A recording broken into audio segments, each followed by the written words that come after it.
أكبر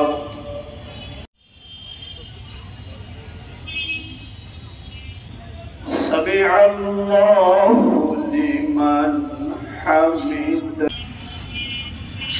الله أكبر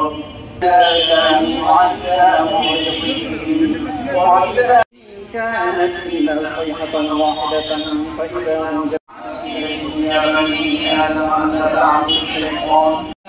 ما يسرون وما يعلنون أنشأها أول مرة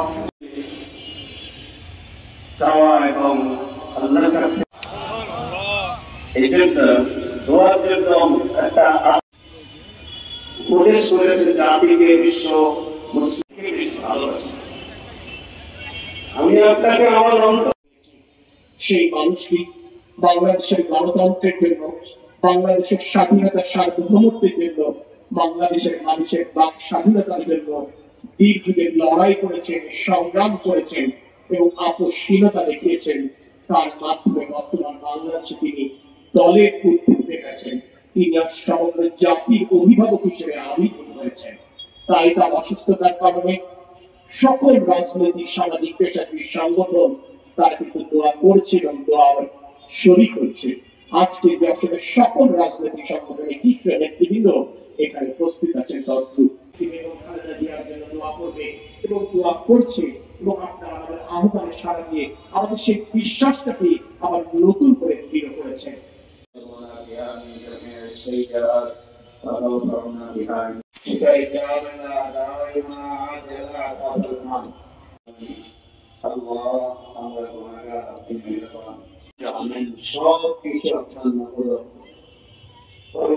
এই পর্যন্ত যারা দেশের জন্য, দিনের জন্য শাহাদাত আরো যারা ইন্তেকাল করেছেন, আল্লাহ সকলকে আল্লাহ দেখেন।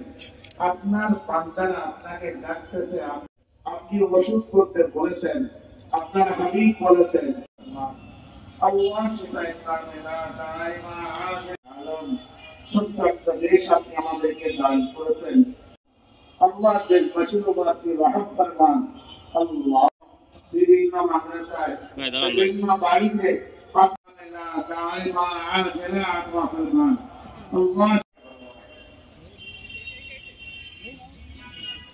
আমরা চাইলাম যে আসলে বাংলাদেশের দেশনেত্রী বেগম জিয়া, যিনি আসলে দেশের পেছনে তার ভূমিকা অপরিসীম, যার হচ্ছে কৃতিত্ব আমরা সবাই স্বীকার করি।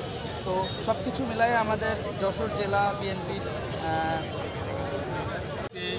দোয়ার মধ্যে আমরা আল্লাহ তাআলার কাছে আমাদের প্রাণপ্রিয় নেত্রী, দেশনেত্রী বেগম খালেদা জিয়া আশু সুস্থতা এবং তার দীর্ঘায়ু কামনা করি। আমাদের সাবেক তিনবারের প্রধানমন্ত্রী দেশনেত্রী বেগম খালেদা জিয়া সুস্থতা কামনার জন্য আজকে আমাদের এখানে আসা।